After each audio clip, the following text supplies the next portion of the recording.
linguagens aqui do Pré-ENEM Legal e agora vamos resolver, praticar algumas questões sobre o romantismo poesia depois da nossa aula teórica, tá? Então primeiro assiste a aula teórica, entende o conteúdo e agora vem praticar para saber como que esse conteúdo vai cair na sua prova do Enem. Trouxe aqui algumas questões para a gente poder dar uma olhadinha e entender como que esse conteúdo é cobrado.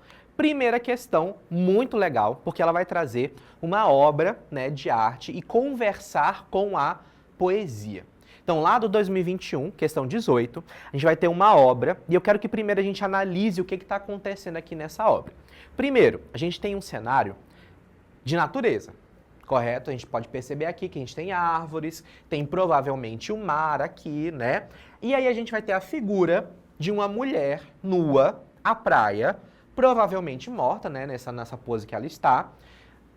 E percebendo as ideias aqui, se a gente fala de romantismo, provavelmente a gente vai ter a representação de uma indígena, né? A gente vai ter uma representação da natureza e aí a gente tem outras pessoas aqui ao fundo e uma indígena na praia morta. Muito bem, se a gente pensa em romantismo e representação dos indígenas, dos índios, qual geração que eu estou falando?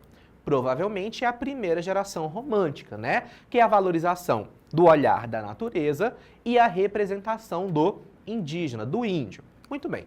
No enunciado diz assim: nessa obra, que retrata uma cena de Caramuru, célebre poema épico brasileiro, a filiação à estética romântica manifesta-se na... Então ele quer saber como que o romantismo está dentro desse poema, dessa imagem, que se relaciona ao poema, né, da estética romântica. Como que os três conteúdos vão estar juntos nessa imagem. Letra A. Exaltação do retrato fiel da beleza feminina. Pensa comigo, pessoal. Será que eu vou representar a beleza feminina com uma mulher numa posição desta, à praia, jogada, provavelmente morta? Lembrando que a idealização da beleza feminina é na segunda geração, no ultrarromantismo. Os aspectos naturais aqui, eles não são concomitantes aos ideais ultrarromânticos, né? Então, provavelmente a letra A está errada. Letra B, tematização da fragilidade humana diante da morte. De novo, ultrarromantismo. A vida é trágica, é frágil e a única saída é a morte. Então não, a gente não está falando do ultrarromantismo, que é a segunda geração. Ressignificação de obras do cânone literário nacional. O que é cânone, pessoal? Cânone é toda a literatura considerada elevada e valorizada como oficial para aquele movimento.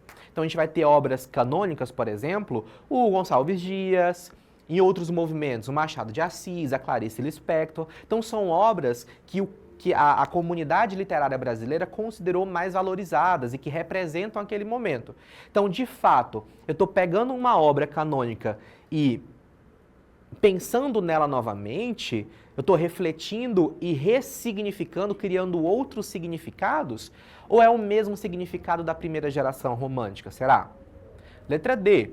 Representação dramática idealizada do corpo da Índia ou oposição entre a condição humana e a natureza primitiva? Pessoal, resposta correta é a letra D. A ideia é que o indígena, lembra lá comigo, ele não é o indígena de fato, ele é idealizado, ele não é um povo originário, né? A gente vai ter uma ideia do indígena como forte, bravo, perfeito, que representava os ideais patrióticos e nacionalistas daquela população. Então eu não vou ter um retrato fiel, por exemplo, da indígena, e sim uma indígena jogada num ambiente grande e épico, de forma a beleza e as suas questões idealizadas. Típico total do romantismo específico da primeira geração. Resposta correta é a letra D. Certinho? Fácil é para acertar essa, hein? Próxima questão. Agora, olha que legal. Eu vou ter um poema do Álvares de Azevedo. Como que eu sei? Olho para a fonte.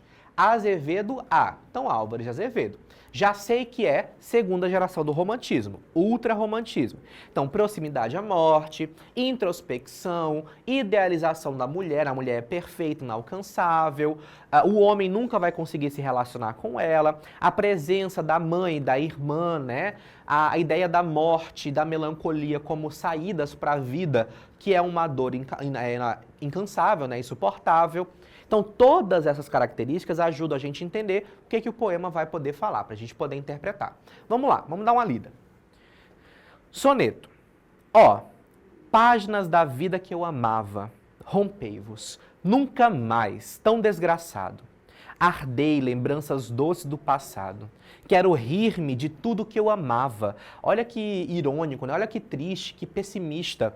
Ele fala que tudo aquilo que ele amava antes é motivo agora de riso, né? Olha que tristeza. E que doido que eu fui, como eu pensava em mãe, amor de irmã. Eu sossegado, adormecer na vida acalentado, pelos lábios que eu tímido beijava. Embora é o meu destino. Em treva densa, dentro do peito, a existência finda, presinto a morte na fatal doença. E aqui provavelmente ele fala ou sobre a doença da própria vida, que para eles viver era uma doença, era um cargo, né, era uma coisa ruim, ou na tuberculose, que era doença muito popular entre os poetas, né, que acabava matando muitos deles com 20 a 30 anos de idade. A mim, a solidão da noite infinda, possa dormir o trovador sem crença. Perdoa, minha mãe, eu te amo ainda. Então, pessoal, clássico da segunda geração. A presença da mãe e da irmã, a tristeza frente a viver, a morte como solução, o saudosismo, né, a ideia do passado, né, tudo isso característica própria da segunda geração e específico também do Álvares de Azevedo. Bora para o enunciado agora. A produção de Álvares de Azevedo situa-se na década de 1850, né? A ideia do século XIX. Conhecido na literatura brasileira como ultrarromantismo. Então, segunda geração, é bom que ele já fala para você não ter nem dúvida. Nesse poema, a força expressiva da exacerbação romântica. Professor, o que é exacerbação? É a ideia de exagerado. Né? Então, como que ele expressa esse ideal exagerado do romantismo? Como que esse amor ele é hiperbólico, ele é grande, ele se expande? Como que isso vai ser disposto nesse poema? Bora para as alternativas. Letra A. Amor materno que surge como possibilidade de salvação para o eu lírico. Olha, se eu lembrar muito bem na segunda geração, o eu lírico quase nunca vai conseguir ter uma perspectiva de ser salvo. Então essa ideia de salvação está meio estranha, mas vamos ver. Saudosismo da infância, indicado pela menção às figuras da mãe e da irmã. De fato, existe a menção da figura da mãe e da irmã, muito presente no ultrarromantismo, mas será que ele sente saudade da infância? A gente não leu lá nos primeiros uma ideia de rir do passado? Mesmo que no final ele volte? Vamos ver. Construção de versos irônicos e sarcásticos apenas com aparência melancólica? Não, pessoal.